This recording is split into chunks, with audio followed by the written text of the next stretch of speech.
तर जय महाराष्ट्र पब्लिक. तर खूप दिवसानंतर आज ब्लॉग टाकतोय. तर विषय असा होता, कॉलेजमध्ये आपले पेपर चालू होते, त्यामुळे टाइम भेटत नव्हता.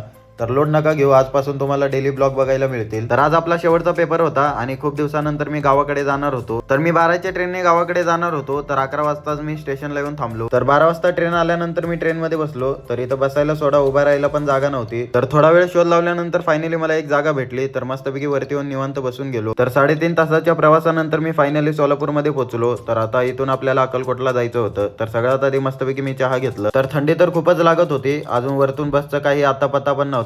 थोड्या वेळानंतर बस आली आणि बसमध्ये फक्त 2च सीट शिल्लक होते. तर त्यापैकी आपल्याला एक सीट भेटली. तर काय माहिती आज आपला नशीब आपल्याला कसं काय साथ देत होता. तर पुण्याहून अक्कलकोटला येईपर्यंत आपण निवांत आलो. तर त्याच्या पुढे अजून आपल्याला शंका होती की आपल्याला सीट भेटेल की नाही. तर अक्कलकोटमध्ये पोहोचतात आपल्याला गाडी लागली होती. तर मस्तपैकी गाडीमध्ये बसलो आणि डायरेक्ट घराकडे आलो. तर घराकडे आल्यानंतर सगळ्यात आधी फ्रेश झालो आणि कपडे वगैरे चेंज करून निवांत झोपून गेलो.